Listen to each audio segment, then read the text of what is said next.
Welcome to episode 256 of Real Therapy, where we talk about how movies make us feel. I'm Daniel Wingfield with my co-host, Donovan Thompson. And today we are joined by actor Jason Scott Morgan as we discuss his journey to becoming a SAG-AFTRA actor and his process on set. This is Real Therapy, and you know what that means. They're gonna talk about how it makes them feel. They're gonna watch all the movie reels, cause it's Dan and Don in Real Therapy. It's real. Hey guys, how you doing? Hey, fantastic, man. I'm above ground, so it's a good start. It's a very good start. Very good. We were just talking about coffee a second ago and getting our caffeine fix, and so I'm glad I'm caffeinated up for this really interesting podcast we're fixing to do. Yeah, I'm lucky. My mom has this really nice espresso machine, and so my coffee is very strong these days, and it's actually a problem because it makes me enjoy the flavor of it more. So I just crave it even if I don't need it sometimes. You know what I mean? Get a little jittery, which you might be a little jittery. Espresso, no additives, no creamers, anything like that. No syrups, just straight up. I just blacken that crema, man, that white goldy foam at the top, man. It's like syrup. Yeah. It's so thick. It's great. And you might be jittery too, like if you had too much caffeine, if you hadn't subscribed to our channel yet, because I know that might cause you a lot of stress. Right. And so we just need you to take care of that. Do yourself a favor, love yourself, go to youtube.com/realtherapypod, go to our Spotify page, our Apple podcast page, all the other ones, and just subscribe to all of them. Even if you don't have them, make an account and subscribe to it, please. And I promise you, your day won't get worse after that. That's what I'll promise you. Yeah, 100%. And we don't want you to be stressed, so just do it. And only 5 stars on podcast services. Also, this is the therapy part of the Real Therapy podcast. Yeah. Absolutely. Well, Jason, first off, thank you so much for being willing to come on to the podcast. We've interviewed a few actors and directors either from Arkansas or out of state. And it's one thing that we need to be better about. And I'm glad that we're kind of restarting this process again of interviewing people that either we've run in circles with or we've worked adjacent to. And, you've been very busy, the last few years. And I kind of want to bring you on, tell a little bit about your story and also just kind of powwow with you. Cause last time we talked, I think it was in person a couple of years ago. I had a great time talking with you and I was like, man, we got to get that guy on the podcast. So I'm really happy that you decided to come on and hang out with us for a little bit. Yeah, no, I'm glad we could finally get it worked out. I know it's taken us a couple of weeks to plan it, but there's always something popping up. So there always is. Such as is for successful people, right? We can't absolutely. One would hope. Definitely. It's a good problem to have. I kind of want to start us off here. It just give us, our listeners a little recap. I know you from film, right? I also know you do theater. Kind of let's start. What got you into that? What was your initial passion or calling to be like, I want to perform for people, or I want to, develop a character and inhabit a character. What was is that something you just wanted to do immediately out of the gate, young, or something you kind of discovered along the way?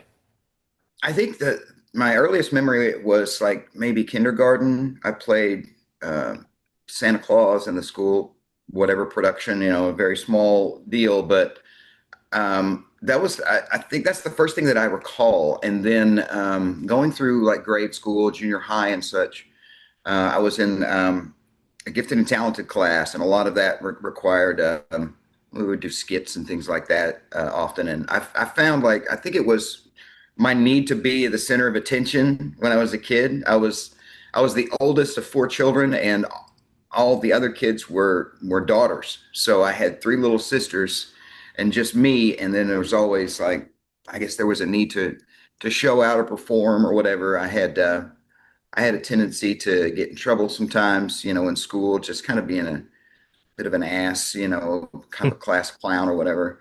But for the most part, I think that's where it stemmed from. And then in high school, a few productions, and then it just kind of, life sort of took me in a different direction. I went into the military. I did all these other things, and I never really lost the passion for it, but I kind of forgot about it.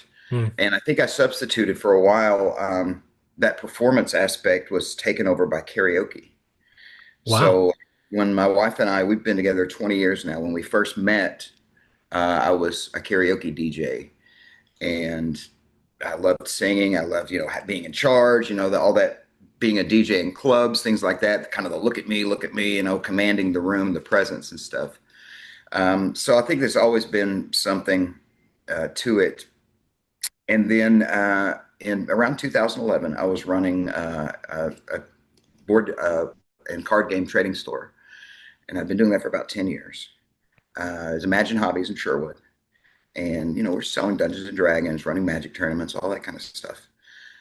And a friend of mine said he was doing just a no budget indie film, asked if I wanted to be background in it, playing a bartender.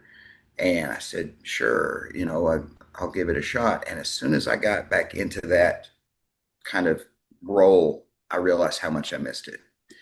So I started slowly transitioning into doing more and more stuff. I reached out to the UCA film department, started doing some UCA student films, the 48-hour film project, and any kind of anything that came along. Really, I was just trying to immerse myself into it and learn more about it. And there's a big lack of education in Arkansas and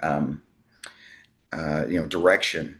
So I just kind of navigated it the best that I could, and eventually, I guess, the track somehow clicked, and I ended up doing bigger and bigger projects.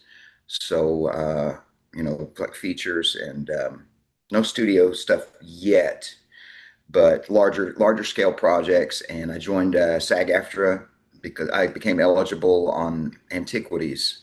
Yeah. And that was Ashley Greene and Daniel J. West. You might remember as Garth from Walking Dead. Right. So I got eligible on that film, and the scene that we shot was completely cut from the movie. So it doesn't even exist. I asked Graham Gordy about it, and he's like, it just doesn't exist. But that got me eligible. So for a few more years in Arkansas, I worked non-union while retaining that SAG eligible status, and then eventually one day just joined, and then things kind of changed rather rapidly from there. And then started doing, got a network booking, got bigger projects, got bigger feature films and things like that. So it's been a big learning process, but I think it's like that for every actor. I think it's a very individual and very personal journey, and so that's kind of mine. Just kind of took a crazy turn, and sometimes I'll talk to Gretchen. I'll be like, can you believe I just did this with this person? I was just on set with this person, and it's still very surreal, but that's just kind of the way things have played out for me. So I'm super grateful. I mean, every day, super grateful that I'm able to do this, and I can't imagine doing anything else, honestly. Like I've done a lot of other things, and I can't imagine being happier, than I am right now doing this. No, that's awesome. Correct me if I'm wrong. Was Antiquity, is that 2018? Was that come out that year, or did it come out beforehand? That seems about right. Yeah. Okay. Because I was interning in LA that summer, and they did like a Chinese theater adjacent premiere there, and I Okay. happened to be there that summer.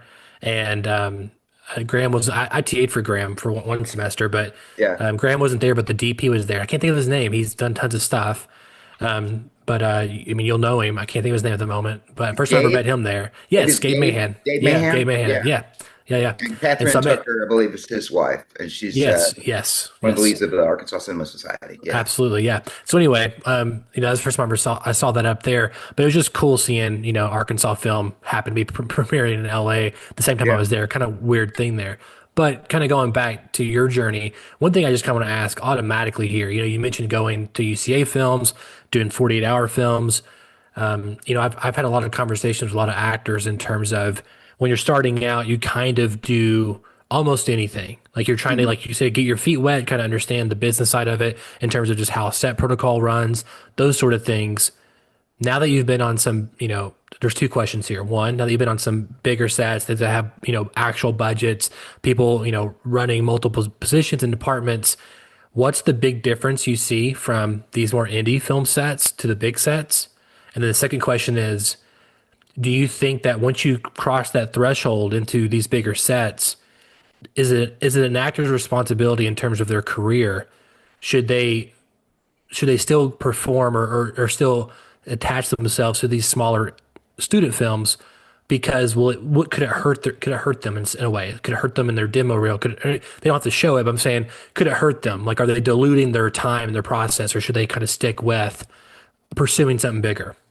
I may sort of answer these questions in reverse order because Please, whatever you want I to do. think it makes sense to me. Uh, for the smaller productions like the college films, things like that, I don't do them anymore primarily because I am union, Sure. and most of those are going to be non-union productions. Even though the provisions to turn that into a union production are, it's very easy. It's very Yeah. easy paperwork.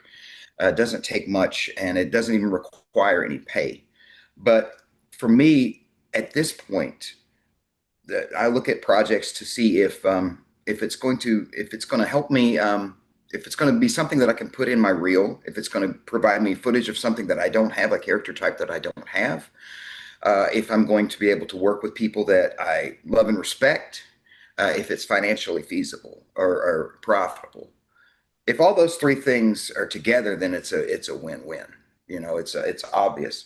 But for the most part, for the smaller productions, the union status gives me an opportunity to say no, and I'm at the point now that, like you said, diluting the brand. I mean, I'd say no to projects because if it's not going to be beneficial to me, like I said, if I'm not going to be able to put a high quality clip up on my Actors Access or something for it, then we're talking about investment of time and money on my part for the most part, because these are going to be non-paid projects. So I have to look at if it's worth that investment for me for that piece of material. In the end, it's all commerce.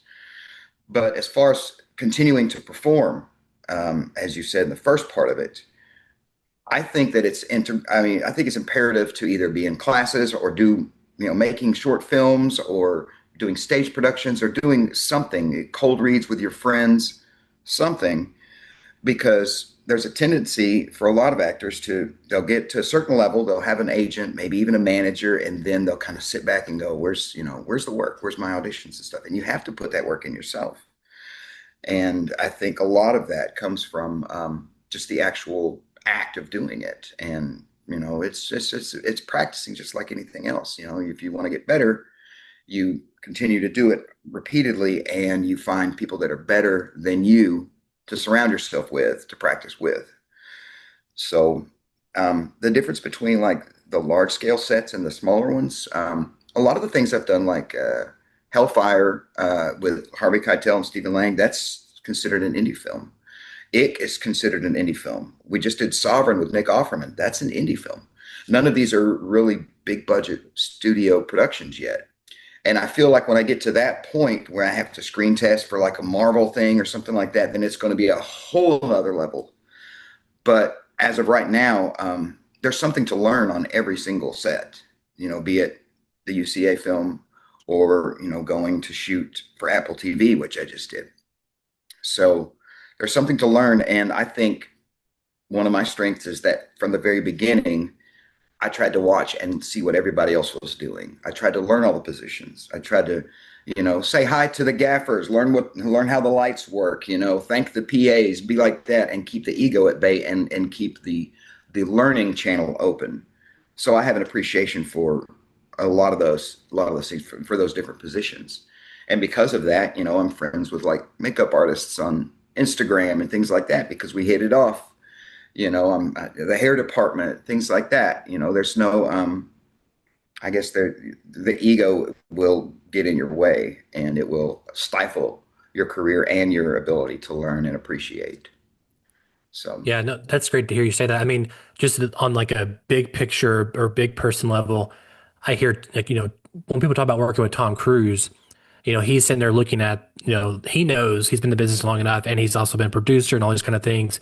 He knows what kind of lens is on the camera, like, or he asks what kind of lens. That way he knows what's his range in terms of walking, or when's the depth of field and all these kind of things. And one thing I've told everyone who's went through the UCA program, whether, we were teaching, at some point, or we were just in the program with other peers, I was like, guys, you can't just focus on this one thing. You do need to kind of learn, how everything works just so you can communicate to other departments, especially if you want to be a director. I feel like I see a lot of people who get out of the program and they just think that they're going to become a director somewhere. And, you can direct at any time, but, it's just going to make your life much more difficult when you can't communicate, to your cinematographer or to the, like you said, the gaffer or the grip or whoever. And so Yeah. I think hearing it from an actor say that, I think it's even more valuable. I think like actors, it will only help them in the long run if they can also, like you said, mingle with other departments and learn the craft. I mean, that is acting, like being an actor it shouldn't stop there. It should like, what's the craft of filmmaking? And acting's a piece of filmmaking, in my opinion. Yeah, absolutely. Yeah. I mean, there an example of like the one that I just shot. We were shooting a wide, and in the wide, I hit this item. I slammed this item, make a sound or whatever. And of course, I'm mic'd up, but we're in a wide shot. So after we did the first take, I actually went to the sound guy and I said, should should I actually hit this, or should I pantomime it, because it's going to pick up, and it may be more difficult in the end, if we have to ADR it or something. And he was very appreciative. He was like, man, no one's ever really asked me anything like that. And I, appreciate you paying attention to it. And it's just something that kind of came to me in the moment, but it's part of being that collaborative process. Like, okay, you have to stand here, you have to hit this mark, you have to say these lines, but also you have to be cognizant of where your camera is, where what your director is looking for, your scene partner, how everything is reacting. So that goes into it, and it's not just walk on set, do your thing, and walk off. At least not for me, not at this level. And I think I the was collaborative process, the process of making a piece of film is, it takes the entire team. So Side story real quick is I was on a film a few years ago and we had a similar situation where the actress was like slamming the car horn and she was like multiple times. Well, it's one of those things where we probably should have communicated better. As I would think I'm a cinematographer, but the guy doing the sound wasn't prepared for it. And it caused a scene right. on set, and so just absolutely, that's a great example there of being mindful of other positions and like what you're going to do as an actor is going to affect them, and vice versa. The people working on, as the sound guy or as the grip or whatever, they need to be, aware of what the actor is going to do, or, just so they're not in the way. Classic example is Christian Bale. The guy's trying to fix the lighting while Christian's in the middle of a take, and it just didn't work well for the moment, right? Right. Yeah, so I kind of also want to dive in real quick and talk about your theater, right? And so obviously when it comes to acting, theater is a much different ball game in a lot of ways because big expressions, you're on a stage and you're trying to reach the person all the way to the back of the row versus like having surround sound or a dedicated sound system do that from a movie perspective. That's just one element of theater being different, and also the idea that every night's different versus being captured and solidified through film. So, what's the big takeaways from you? What's the difference between theater and film, and then how do those two things meet in the middle? Uh, the biggest difference really is just different levels, or different compartments of scale. Scale is like everything on that. So for theater, like you said, projection, it's your responsibility to tell the audience what you're feeling. The people in the back row, you have to tell them in with a dialogue. Whereas in film and TV, it's much smaller, and you have to show them. So if you're right, the camera's right there in your face, so your movements are much more concise. You don't have to be showy. You can say a lot with just your eyes in a camera, and in a film and TV situation, whereas that doesn't translate on stage. Um, I think theater is really important to me because it's taught me discipline. It's taught me character development. It's taught me how to communicate and with my scene partners, and not just wait for my turn to say a line, but actually be present in the moment. So when you're doing film and television, all those skills come into play in a much more compacted manner. You have to you reach into that skill set, but it's all very, you don't have a lot of time. We don't have weeks of rehearsal. We don't have, 8 or 9 performances. We have the day for a lot of times. It's like, a lot of hired gun situations where I'm coming in day player. So that stuff has, the theater work has definitely helped me. And I would love to do more of it. But what's the saying that film and TV nourishes the wallet and theater nourishes the soul? Yeah. So it's It's very much. with theater, also, I wonder how, it's got to be different performing to people and even It looking an is. audience in the eye and Yeah, doing your lines and performing stuff versus looking into the lens of a camera, right? I it mean, like, is. how do you, because, when you're in front of people, you can kind of feed off that energy of just, they're watching you. There's this, just, there's kind of this energy that fuels you as a performer, right? Just Yeah, being in the same room as people. And sometimes on set you're in a closet with a camera and yeah. you're performing to what looks like a robot or something, and you don't have that kind of human energy to feed off of. So what do you draw from, I guess, and what feeds you in that way? Well, there's definitely instant gratification in theater, and that feeds it a lot. That's as far as feeding into the need of performance, the attention or whatever. That's the perfect setup for it, because you do have that energy, you do have that human interaction, and for I think for film and TV, the thing that's most important is just to learn to be comfortable letting this object watch you do your thing. Just be comfortable in the moment and be real in the moment and not try to play up to it, because it translates and you can, it's obvious. The viewer will see right through that very quickly. So the camera is an inanimate object. It has a sensor deep down in there somewhere, and my job is to just let it watch me and not try to convince it of anything. Because if I do, it's gonna bleed through and it's gonna show up as fake. Yeah, I mean But that's to me that's when you think about theater too, it's like you talk about scale, and it's like scale of reaction, scale of performance, like scale of everything. But it's yeah, also like in some ways theater affords it to feel like you're acting more in a mhm, way. Like there's space for that. In some ways, I mean, being overly dramatic is a thing that happens in theater. It's almost calling attention to this itself that it's overly dramatic. It's not trying to be yeah, realistic. And you have that in some genres of movies, but in a lot of films, you're trying to be real. There's that famous quote. Mark Thiedemann always talked about it. I think I can't remember, but it's like someone was on set and they were told, "Can you tell that person to stop acting and just read the lines?" Right? mhm. I'm blank. I'm not doing it service because I think someone I think famous. I think it's David Fincher is kind of it's like one of his methodologies. Maybe it is. Yeah, and so yeah. Could you kind of speak to that? Like, what does it take to be real? Like, is there something you tap into to get real in that moment? Because I think as humans, we're always switching between environments, switching between roles, switching between even modes of communication and stuff. So like when you're there, it says record. How do you get? How do you ground yourself? How do you be in the moment? How do you tap into that? I think that with stage work, there's a lot more. I mean, it's a lot more structured, and everything is verbatim. But you have the ability and the opportunity to sort of dive into this character. You can create a backstory. You can sort of look at all the facets of how they interact with other people, and basically by the time you get to the final performance, you've got it perfected, and then it's over. Then it's done with. So with film and television, you don't really have that lead time. You don't have that prep work to do.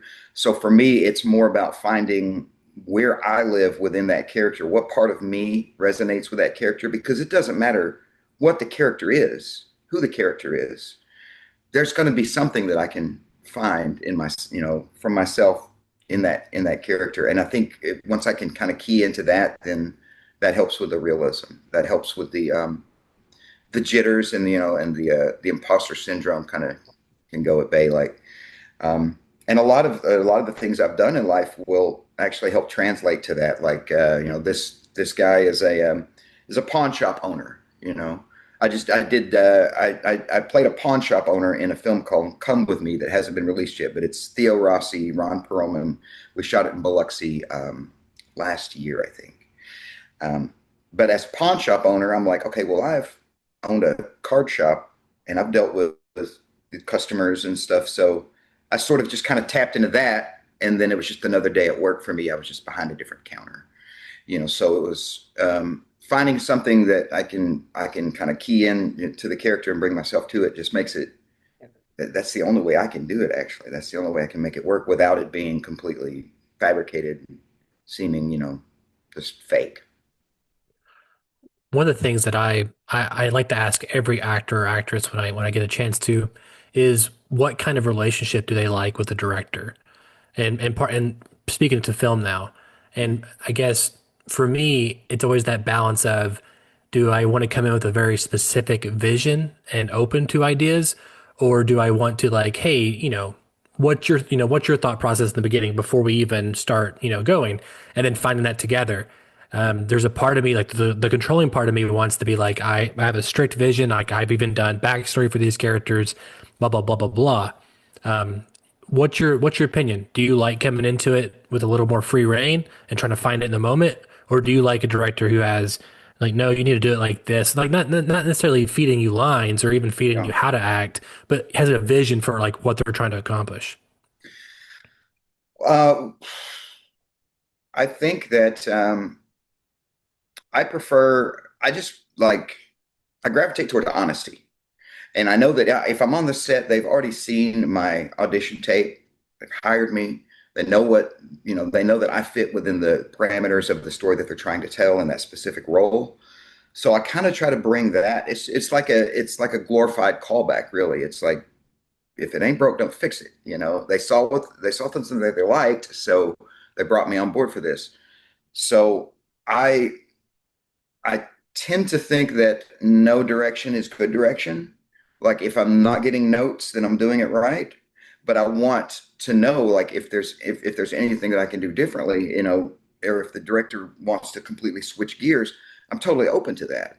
And it's difficult, I think, for a lot of actors, myself included, to not have that instant gratification of like, oh, you're doing a good job.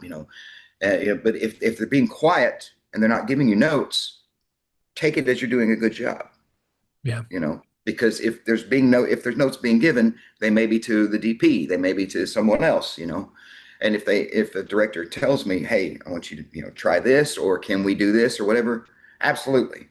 But until that happens, I'm pretty much going to bring it the way that I brought it in the audition, because like I said, I mean, I'm there for a reason. They saw something, they want me there in that role. The last director I worked with, a few weeks ago, and we'll get into this story a little bit later. But she had a tendency to direct the camera more so than the Mm. actors.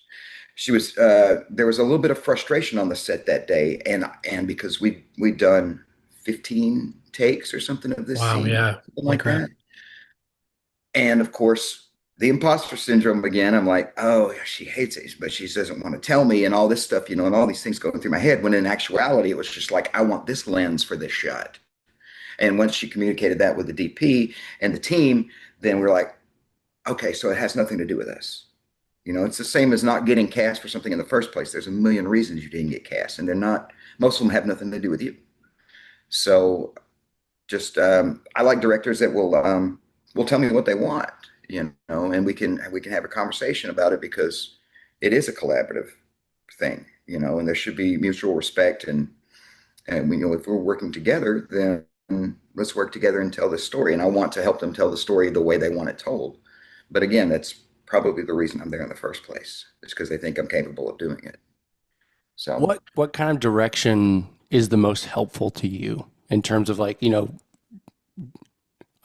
directing specific things versus, like, give me more, anger, or do it like you're afraid or something like that? Like, what's, as just as an actor in that pursuit of honesty, but also crafting it the way that the director is looking for, what kind of direction is just the easiest to be like, okay, yeah, I know exactly what you want, basically?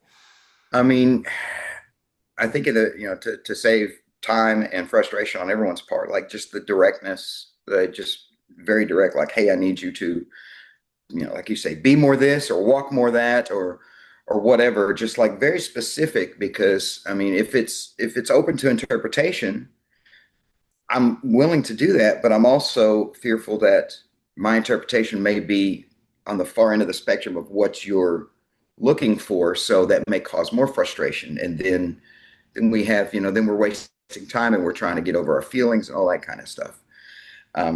As a case in point, I did a film a few years back, Ick. So I shot Ick, and we did multiple takes of one scene, and then right after we cut on that scene, I followed the director back to Video Village because I wanted to see the take. And he didn't know I was right behind him, and he was talking to his editor, and he's like, I don't know what he thinks. He says, do you like his acting? I'm not sure if I like his acting. And I heard that, right? Because he'd given me direction. He said, you're this, you're this, you're this. And I tried it, and I thought I had it right. And then I heard that, and then, oh, it just destroyed me. And absolutely crushed me. And I'm standing right behind him like, please don't turn around and see me. And in the end, it worked out. And I guess he loved what I did because he put me in the trailer. So, that scene was put in the trailer of the film. Right. So and again, it's a lot of no communication. I mean, no direction, I think, is good direction. It also leads me, it opens that up for me to go, oh, do they like what I'm doing or whatever? But those intrusive thoughts, just, I try to just recognize them for what they are and then let them go and not let them mar the performance. I mean, I don't fight them. Very Buddhist. I let them come and go. Yes. Yeah. So yeah, it's something that I haven't directed anything in a while, but it's something I really wanted to get back to do, just for the fact that I feel like I'm out of practice in communicating to actors. And, I've tried different things on different sets, and it's different. I've seen things work totally different with kid actors versus obviously adult actors, and just trying to figure out and trying to remember like my library of techniques. Like, okay, here's the scene. This is the type of actor. This is, their age range, whatever. What's the best way to do this? And so that's one thing that's why I asked you, because I'm always curious as to what actors feel, what's going to draw out the best performance from them. It's always, it's a never ending, changing and exciting process for sure. well, if you come on set, like, if you come on set with like an unmalleable performance and you have this backstory already designed for your character and all the, and especially for like a 1 day, like just a day player role, and like you've got all this stuff set up, then you have a tendency to not be as fluid and as open to direction. So, like I said, I just try to go with what they saw. They like what they saw, and if there's something different on the day, we'll do that. But trying to come over prepared to that role sort of kind of marries you to your choices, and it makes it difficult to accept the fact that somebody wants you to do it differently, because then you may think, oh well, my choices were wrong, my choices were bad, or whatever. Just do it like you did it in the audition, and then a competent director hopefully will be able to walk you through any tweaks and nuances or even complete changes. Yeah. I think it's less to deal with. Even on the flip side, though, I mean, an incompetent director who is just using the wrong lens can really mess up an actor's performance. Just like in terms of how it comes across the screen. Obviously, the editor, sometimes it's hard to know on set if something's working. Like, maybe the director got in there and was like, oh, this totally works. The performance works in the context of the scene as I'm seeing it cut together. And sometimes it's hard to kind of make that connection in the moment. What's your favorite or best moment you've had on set so far? It could be any type of set. Like, was it something you learned? Was it something that you just like a aha moment? Like, what was something that kind of resonates with you? I'm collecting more and more of them, man, honestly, and I'm getting some really great stories. There's one that I really love to tell about Hellfire, when we were shooting with Harvey Keitel. And so we were shooting at Marlsgate Plantation in Scott, Arkansas. It's a massive plantation, and there's this huge staircase in the center of the house. And off to the side, there was these kind of breakout rooms where sort of green rooms for the A-listers. And as soon as Harvey, I'd been shooting with him for a few days, and I was on stunt teams for him, and actually did a scene with him, like a here's your coffee type scene. But as he was leaving, everybody was, trying to get their glad hands in with him, and oh, thanks, great to meet you, and all this kind of stuff. And he's at the bottom. I'm at the middle of the staircase. He's at the bottom of the steps. And as he walks out, he glances over his shoulder and sees me on the steps. And he stops and he walks up the steps and puts his hand out and shakes my hand. And, it's just things like that, like very kind of surreal moments. But I realized that a lot of times, some of the most talented and gracious actors on set, like number ones on the call sheet, if they can kind of set the mood for the entire production. And the more talented guys seem to be the more gracious and approachable ones too. It's the same with Stephen Lang and with Nick Offerman, Brandon Routh. Brandon, I was in the hallway at the school where we were shooting when we were shooting Ick, and I was in my full getup. He was in his full outfit. I didn't recognize him. And he walked up to me in the hallway between takes, and I hadn't met him yet. He's like, "Hey, man, how you doing?" I was like, "Hey, what's going on?" He's like, "I'm Brandon." "Oh, I'm Jason." It's like, "Oh shit, that's Brandon." Okay, all right. Yeah, I didn't even know Superman. he was on the set that day. I didn't see him on the call sheet. Yeah, yeah. So things like that. I mean, I love those interactions. There's just so many like just great stories. Hanging out with Nick Offerman when he walked over and said, "Fantastic work, Jason." Like that's stuff that I just would never imagine 10 years ago that this is possible, but here we are. So there's a lot of good ones. You have any advice for any up and coming actors in terms of, you mentioned being on multiple sets of different caliber, whether it's student films or whatever in the beginning. Is there something that you can kind of give them a cheat code or a shortcut to be like, hey, Yeah. avoid that pitfall? What's something you would tell, at least what, or maybe a better way of saying it, what's something you would tell Jason Scott Morgan 10 years ago? Um, Three things. Just get out and do it. Just go do it.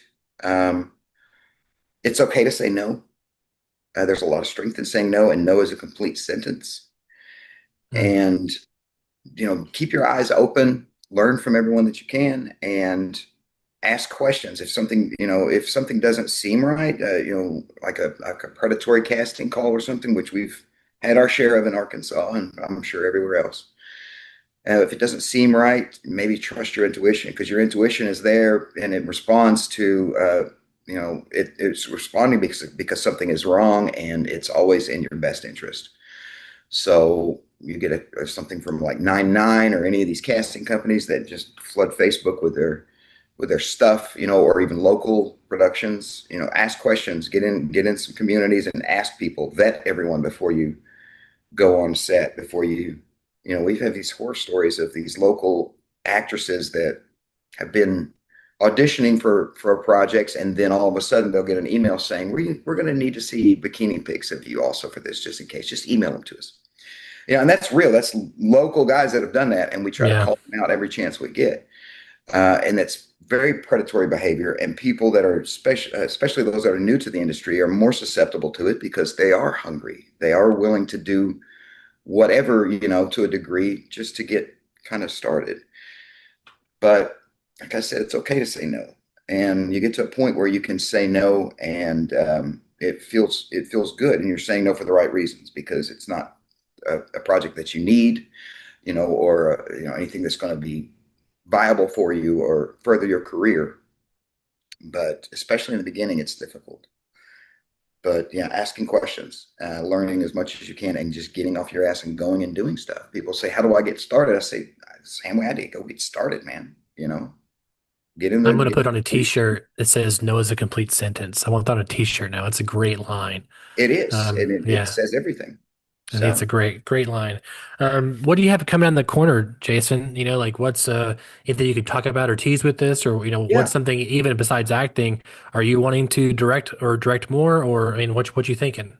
No, I'm really focused on acting. I just signed on with Citizen Skull Management Okay. a few weeks ago, who also, and my representative Mandy also is, she represents Daniel Harris and Don Swayze, and some other names in the industry, and especially specifically like horror stuff.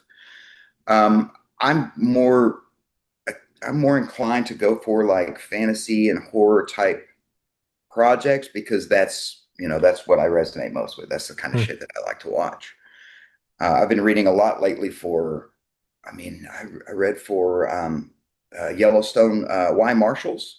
It's coming out. Okay. These are just auditions. These are not projects, but I read for Y Marshals. I read for it was another network show. I can't remember what it was. I just got one in today, an audition for the new McConaughey and Woody Harrelson show that's shooting in Austin. I don't know if you've heard Cool. about this or not. It's like based on their true life bromance, Wow. and I've got to ship that in. But as far as things that are in the pipe, Come With Me was, like I said, Theo Rossi, who's actually going to be in Little Rock this weekend Okay. for Comic Con, and Johnny Young Bosch is going to be here also, and he was in Hellfire. So that's two Yep. guys that I've worked with that are going to be at Comic Con. So that's kind of cool. A few weeks ago, I shot, and I have to be guarded on what I say here, but a few weeks ago, I went to Atlanta to shoot my first project for Apple TV, and it is the new Cape Fear television series starring Javier Bardem, Amy Adams, and Patrick Wilson. Very cool. My director on set that day, because the episodic directors generally are different. I got to work with S.J. Clarkson that day, who directed me for about 5 hours in the lake, and just a fantastic, fantastic person. And I'm really excited to see this episode because if you're familiar with like Anatomy of a Scandal or Madam Web, the way she does some of the shots, the flashback shots, she does some really interesting camera work, and a lot of it Sure. requires like taking a lens completely off and switching a lens, and so that's how we get kind of this surreal sort of slipstream cinematography. And we did a lot of that day. And when I told her that I recognized it as that, she was pretty impressed. But Yeah. just a fantastic, fantastic director. Yeah. And It sounds like a glorified like fracking technique where you're like, sometimes you can take the lens off and kind of like, shake it and then get an effect, but it sounds like just taking it off completely and then switching it out in the moment yeah, produces some really interesting results for sure. Yeah. and I think Very for cool. this episode, my identity is intentionally obscured. I don't think you're ever supposed to see my face clearly, completely, because I'm playing another character that comes in like 6 or 7 episodes later. Wow. Okay. So, and that's really all I can Can say say. about it. But I mean, it's obvious. It's going to be episode 2, and it's a flashback scene, which I'm becoming typecast to do. I mean, I've been doing bad guys in flashbacks for a while Yeah. now, Yeah. but it Only in was the really flashbacks, great. never present day. That's hilarious. Yeah. That's hilarious. Well, hey, before we go, we like to highlight one last thing that may or may not be TV or movie related. Daniel? Yeah, sure. So mine's going to be a video game this week. Do you play much video games, Jason? Diablo 3 still. My wife and I play Diablo 3 almost on a regular. Every time a new season starts, we're like, all right, cool, here we go again. That's So, awesome. Very That's cool. awesome. Very cool. That's great. Yeah. yeah. Well, mine is a new one. It's called Hell Is Us. I don't know. I think it's a new developer. It kind of came out of nowhere, and but it's a really fantastic. It's like a third person action RPG, and it's this weird kind of dystopian Eastern European feeling country. And there's been this like holy war. It's got really good art direction. It's got decent enough combat. But the best thing about it, and the thing that I think it's getting a lot of praise for, is that like it does not hold your hand at all. It's like, all right, go find this. No pointers. You know what I mean? And you can Yeah. find stuff within the game that kind of, especially if you played games, there's natural things with game design that kind of you can feel out. But it's not like there's no quest markers, there's no dot that's going to lead you all the way there. There's no way that you just got to do it yourself and figure it out. And that plus just the interesting world it's in. It's been I've had a lot of fun with it. So it does feel like one of those games that like the sequel will probably perfect this formula. Like in some ways, it feels like this is not a prototype, but like, okay, yeah, you kind of nailed these things, and there's obvious ways to kind of up the ante, I think, even just in the scope of the game. So anyway, Hell Is Us kind of came out of nowhere, but I've, in art, or I'm not sure, Jason, like as an artist, like, with me, with music, I love doing music. I love being a musician and writing music, but also it can become a job at times when you're having to do it or meet deadlines or just like other things. And sometimes, I don't know, I need to escape to other places for a while, or go enjoy a different form of art or something like that. Go listen to a story instead of trying to tell one, for a little while. And so video games are that big for me, and Hell Is Us is providing that for me. So Hell Was Us. Okay, I'm going to check that out. That sounds like something that I would be into. it's definitely got good horror, like kind of, it's very psychological horror, a little bit cosmic-y horror vibes for sure. And then you say it's like an open world exploration game with no map markers. You just kind of have to remember where you've been and it's not. I wouldn't say open world. It's more like open zone. So you can go to different places, and then there's a big sandbox there, and you can just go anywhere you can find there. And there's secrets and quests and characters to meet and all that kind of stuff. And then you'll unlock another zone to go to, and you can go back and forth because you'll like get something. Oh, now I can complete that quest back there, so I need to go back there. So it still feels very sandboxy. I can go where I want when I want. It's not just one giant open world though.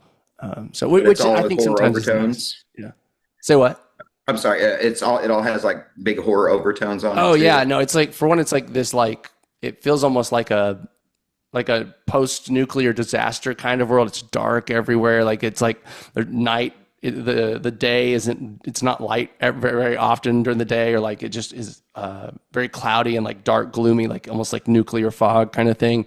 And then like there's this, like, it's very brutal. I mean, it's like it doesn't pull punches. It's not that it's like, it's basically the story of this like holy war that erupted in this country that had like it was kind of like a North Korea had cut itself off from society for forever. But this is like it's like futuristic, post-apocalyptic, like kind of 20, 30 years in the future kind of thing. And so, I mean, it's like got, it deals with everything. There's like kids getting killed. I mean, like it's just very raw. It's not trying to like be for kids or anything. It's very adult storytelling. Is it console or platform or both?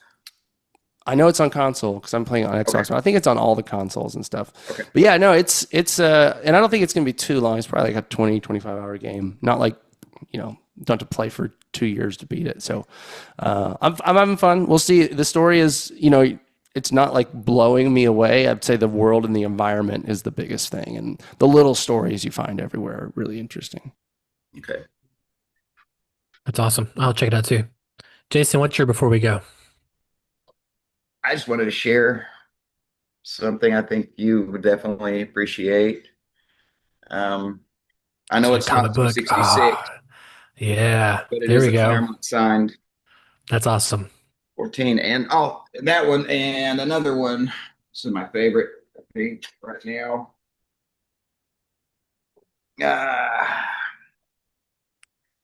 Yeah, that's my favorite. The first Sinister. Oh yeah. Very cool. First, Mr. Sinister. I can't seem to get it. There it is. It's sort of going in and out of focus. Yeah, there it is. Yeah.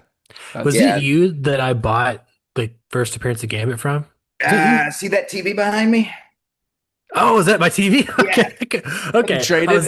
I couldn't remember. It's been a few years now. Okay, perfect. Yeah, I was like, oh man, was that? Yeah, okay, cool. Very cool. Yeah, no. amazing. You mentioned I could have a whole podcast separate, just talking to you about your time, running a TCG store. And obviously we've talked about comic books in the past, but what else you got? What other gems you have that you like really you love? McFarlane Batman cover. I actually just recently kind of went through. So a good friend of mine, we did a big trade several years ago, and I gave him like 16 long boxes of comics, and he traded me all of his old Magic cards. So, and it was a massive trade. And then a year or two afterwards, he passed away. So his wife called me, and she's like, "I need help getting rid of all this stuff." And so I ended up not getting most of the comics back because I still have so many. But I started going through afterwards. I started going through the stuff that I do have, and I found I found a lot of cool things that I want to have graded. I want to get my collection sort of distilled and just refined. I have too much stuff. I have way Hmm. too much stuff. There's like 800 records downstairs and 65,000 magic cards and all this. It's too much stuff. So things like that I want to kind of keep, but I also realize that I'm just keeping them for myself because yeah, I have kids. You have kids, Daniel. So mine are old now. Yeah, Mine 10 are year 18 10 and year old. 20. So I have teenage plus 20-year-old, and they're not going to care about any of this stuff. So I'm really just keeping it until I'm ready to sell it myself and use the money for something. So that whole idea of like holding on to stuff to pass down to your kids, my kids don't care about that. Most kids probably don't these days. Yeah. So I'm going to slowly be getting rid of all the stuff that I don't want and just kind of distilling it down. But I do like in between acting gigs, I'm always on eBay and TCG Play. I'm still selling stuff. I'm still Yeah. buying, mostly selling, but There's something I learned from you last time we talked. I quote you all the time, actually. I have oh, another good friend shit. of mine, Matt Mitchell, and we're both big collectors. Yeah, I'm not so much in the Magic, but I just started getting back into Pokemon in the last 2 weeks. Big Digimon guy, of course, comic books and collectibles. But me yeah, and him, we say it to each other all the time now. We say sometimes you have to liquidate, which you yeah, told me that. You told me that, and like it's stuck in my head, and like, it's yeah. become like this thing that we say to each other all the time. But so It's I tough. quote you all the time. Yeah, That's tough. I mean, it is difficult, especially, a collector mindset doesn't, it's completely the opposite of that. You don't want to let it go. You yeah, want to have all of them. You want to get everything. yeah. So, I'm currently looking at again, I don't play Magic, but I am foaming for the Spider-Man MTG set that's yeah, fixing to come out. So I'm waiting for that pretty hardcore. I ended up buying one box of that Final Fantasy set, and I think I Oh paid man. $700 for the collector's Phew. box. Yeah, it's crazy. And like 2 weeks later, it was worth 1,200, but I'd already opened it by then. Yeah, yeah, it's hard not to open them, man. I get it. Yeah. Um, So, well, my before we go, so you mentioned actually you're really into horror, and Daniel kind of mentioned a horror game. So mine is I've never really considered myself just like a super fan of body horror films. But you think about like, oh, I love The Thing, I love Guyver, I love all these other kind of things. I'm like, oh, I like body horror stuff. So I think a couple nights ago I watched for the first time. We just come out together. It's got Dave uh, Franco and Allison Brie. yeah. I have a huge crush on Allison Brie, but I love the movie. Very well made. The end might lose some people, but in terms of just body horror and looking for a really solid movie that just kind of makes you like cringe, I had a good time with it. And so Yeah. I recommend Together if you haven't seen it, if you like horror films or if you like body horror films. And so that's my before we go. There's a body horror film called The Sadness. Mm, Rob Jabez directed it a few years back, and it was shot in Taiwan. It's very much like zombies that aren't dead. I mean, they get infected and they become like homicidal, sex crazed maniacs. So that's kind of translated into the comic series Crossed, which has been out for many years now. It's Garth Ennis comic. Rob is now directing the Crossed film, which is The Sadness but elevated, and I think they've actually already finished shooting it. wow.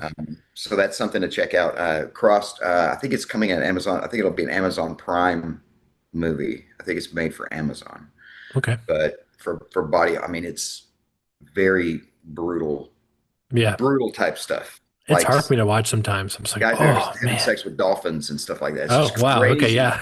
crazy Yeah, that's stuff. that's that's one non-developed a taste for. Yeah. You're not into You just fish. I haven't mean, watched good yeah. horror. You haven't watched good I'm body not into horror, fish, Daniel. exactly. Yeah. Yeah, yeah. Um, well, Jason, I just want to say, thank you so much, man, Yeah. for allowing us to talk to you for a little bit just about your craft and also just the fun stuff like we just finished with. Is there any cool places that people can follow you at, or kind of follow your journey and get to know you more? Instagram, I guess. I generally post when there's something cool to talk about.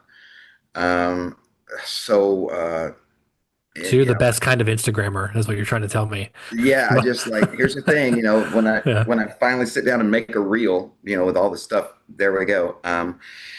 But I learned that owning your own Google business page is free and very powerful. So if yeah, you type my name in on Google, it's like an extended link tree and it shows everything.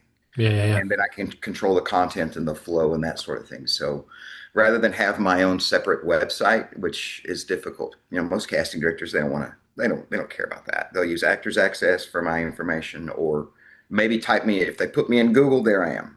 So that would be the thing, I guess. All my socials are there. And we'll get together again maybe after Cape Fear is supposed to launch in 2026, or if we have something else before then comes out, we'll have another conversation. I would love for you to come on, and we can obviously talk about more acting stuff later. But something like we mentioned Alien last time or a few weeks ago. I'd love to have you on, like, to actually talk about like a TV show or a movie and just kind of review it, and from an actor perspective or filmmaker perspective. I think that'd be great. I'd love to have you back on for something like that for sure. I mean, we're in episode 3 of Alien now. I haven't quite caught up, but man, I'm still just in awe that this is a television show. I mean, it's just so fantastic, and just the production value is just amazing. The budget's got to be astronomical. I mean, it's really crazy. Amazing television. Yeah, I agree. And we're having a great time talking about it basically every week the last few weeks. Well, to our listeners, as mentioned before, you can find us on YouTube or any podcast service, youtube.com/@realtherapypod if you want to find out. And the best place to consume all the content. And of course, again, all podcast services like Spotify, Apple Podcasts, Amazon Podcasts, Google Podcasts, whatever. And if you're on the podcast, make sure to give us only 5 stars. We only accept 5-star reviews. Only 5-star reviews. Jason, again, thank you so much, man, for being on here. It was a true honor, and I hope to have you on pretty soon. Absolutely. It was great, guys. Thank you so much. I appreciate it. My name is Donovan Thompson. I'm Daniel Wingfield. I'm still Jason Scott Morgan. And we'll see you at your next session.